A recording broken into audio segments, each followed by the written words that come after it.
Choker অপবাদটা দক্ষিণ Africa হয়তো বা কখনোই ঘোচাইতে পারবে না, বিশেষ করে এই আইসিসি টুর্নামেন্টে এবং নকআউট পর্বের ম্যাচে। তো আজকে তাদের প্রতিপক্ষ ছিল নিউজিল্যান্ড। এই নিউজিল্যান্ডকে হারাতে পারলে চ্যাম্পিয়ন্স ট্রফির ফাইনালে চলে যেত বাবুমার দল। তো খুবই অবশ্যই নকআউট পর্বের ম্যাচ, আর খেলাটা হয়েছে লাহোরে। তো এইখানে সাউথ আফ্রিকা ম্যাচটা হারলো হচ্ছে 50 রানে। মানে প্রথমে ব্যাটিং করে নিউজিল্যান্ড তারা 362 রান করেছিল, আর রান তারাই সাউথ আফ্রিকা তারা 312 রান করেছে। তো যারা হচ্ছে ক্রিকেট প্রেমী আছেন, আই থিঙ্ক তারা ম্যাচটা খুবই উপভোগ করেছেন। বাট এই ম্যাচটাই দেখেন লাস্টের দিকে গিয়ে ডেভিড মিলার তিনি সেঞ্চুরি করলেন। আর ডেভিড মিলার সেঞ্চুরি করলেও সেটা কিন্তু কোনো কাজে লাগলো না। মানে ডেভিড মিলারের এটা হচ্ছে ব্যক্তিগত অর্জন হলো। দল যখন হারে, বিশেষ করে সেমিফাইনালের মতো নকআউট পর্বের ম্যাচ থেকে, তখন আসলে ওই সেঞ্চুরিটা যদি দল না জেতে তাহলে পরে সেঞ্চুরি কোনো কাজেই লাগে না। তো লাস্টের দিকে ডেভিড মিলার তিনি লাস্টের ওভারটা তো দারুণ তিনি ব্যাটিং করেছেন, 67 বলে সেঞ্চুরি স্পর্শ করলেন, এবং তার সেঞ্চুরির জন্যই কিন্তু স্কোরটা আপনার 300 রান পার হয়েছে আর কি, 312 রান পর্যন্ত গেছে আর কি। তো লাস্টের ওভারটা খুব এনজয় করছি আমি, মিলারের আমি সেঞ্চুরিটা উপভোগ করছি আমি। আজকের ম্যাচেই, গুরুত্বপূর্ণ ম্যাচেই তিনি দুর্দান্ত ব্যাটিং করলেন, সেঞ্চুরি পাইলেন, কিন্তু আলটিমেটলি তার দল 50 রানে হেরে সেমিফাইনাল থেকে বিদায় নিল।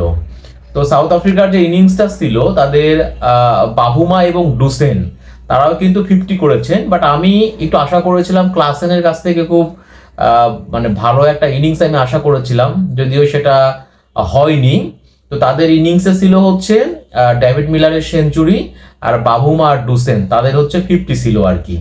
তো ওইদিকে দেখেন নিউজিল্যান্ড লাহোরের গাদ্দাফি স্টেডিয়াম। সো এইখানে নিউজিল্যান্ড যে চ্যাম্পিয়ন্স ট্রফিতে তারা যে রেকর্ড 6 উইকেটে 362 রান করলো, তাদের ইনিংসটা কিন্তু ছিল রাচিন রবীন্দ্র এবং কেন উইলিয়ামসন ময়। তো রাচিন রবীন্দ্র তিনি মানে একটা জিনিয়াস একটা ব্যাটসম্যান, মাত্র 25 বছর বয়স। এ বয়সে তিনি 28 ইনিংসে এসে তিনি 5ম সেঞ্চুরি করলেন আর কি।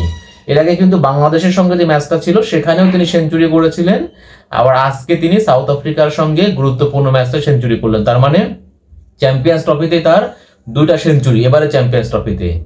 আর কেন উইলিয়ামসন তিনি ইন্ডিয়ার সঙ্গেও সম্ভবত 87 রান করেছিলেন, আর আজকে তিনি আবার সেঞ্চুরি করলেন আর কি। এবং দ্বিতীয় উইকেটে প্রায় 150-160 রানের মতো একটা পার্টনারশিপ করেছিলেন রাচিন আর উইলিয়ামসন। এরপরে গ্লেন ফিলিপস তিনি 49 রান করেছেন, ঝড়ো একটা ব্যাটিং করেছেন। তো মূলত রাচিন রবীন্দ্র, তারপরে কেন উইলিয়ামসন, আর এদিকে হচ্ছে গ্লেন ফিলিপস, তাদের ব্যাটিংয়ে কিন্তু এই রেকর্ড 362 রান করলো আপনার হচ্ছে নিউজিল্যান্ড। তো দেখেন যে নিউজিল্যান্ড যখন রেকর্ড রান করছে, তো খুবই স্বাভাবিক দক্ষিণ আফ্রিকার যে বোলিং লাইন আপ আছে, রাবাদা, তারপরে লুঙ্গি থেকে শুরু করে যারাই আছেন আর কি, মানে তাদের কিন্তু যদি আমরা ইকোনমিটা দেখি, প্রত্যেকে এটা ছিল 8-এর মতো ইকোনমি, প্রায় 70-80 রান করে তারা দিয়েছেন আর কি, তাদের যে বোলিং লাইন আপ ছিল। আর 362 রানের উইকেট, আপনি বুঝতেই পারছেন বোলারদের কি অবস্থা হয়। তো 362 রান যখন করছে, আমি তখনই আসলে বলছি যে এই 362 রান তারা করে ম্যাচ জেতা কোনোভাবে সম্ভব না। যদি স্কোরটা আজকে 320 বা 330 বা 350ও হতো, মানে 350-এর মধ্যে যদি স্কোরটা থাকতো, তাহলে পারেও এই ম্যাচটা হয়তো বা সাউথ আফ্রিকা জেতার একটা সম্ভাবনা থাকতো। কিন্তু যখন রানটা 360 প্লাস হয়ে গেছে, আমি তখন আসলে বলছিলাম যে এই ম্যাচটা সাউথ আফ্রিকা জিততে পারবে না। তাদের তো একটা ওই যে অপবাদ তো আছেই, যে তারা হলো চোখ করে আর কি, এবং এরকম ভাইটাল ম্যাচগুলোতে আর কি। সো ওই একটা অপবাদ তাদের ছিলই আর কি। আলটিমেটলি আজকেও তাদের যে অবস্থা হয়েছিল, সে জায়গা থেকে বলবো যে লাস্টের দিকে ডেভিড মিলার যে ঝোড়ো তাণ্ডবটা চালিয়েছেন, ব্যাটিংটা করেছেন, যদি ওই রকম মিলার ব্যাটিং করতে না পারতেন তাহলে কিন্তু স্কোরটা তাদেরও আজকে 300 প্লাস হতো না, 300 কিন্তু পার হতো না। তো লাস্টের দিকে শুধুমাত্র আমি মিলারের ব্যাটিংটা আমি খুব উপভোগ করেছি, আগে বলেছি সেটা আমি, এবং মিলারের কারণেই স্কোরটা আসলে 312 হলো এবং তারা 50 রানে হারলো। তো এই হারের মধ্য দিয়ে আপনার সাউথ আফ্রিকার সেমিফাইনাল থেকে বিদায়টা হয়ে গেল।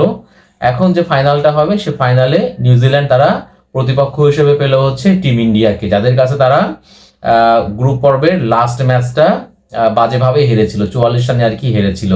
তো তাহলে চ্যাম্পিয়ন্স ট্রফির ফাইনালে এখন টিম ইন্ডিয়া আর নিউজিল্যান্ড, আর সাউথ আফ্রিকাকে আবারও তারা চোখ করলো, সেমিফাইনাল থেকে তাদেরকে বিদায় নিতে হলো।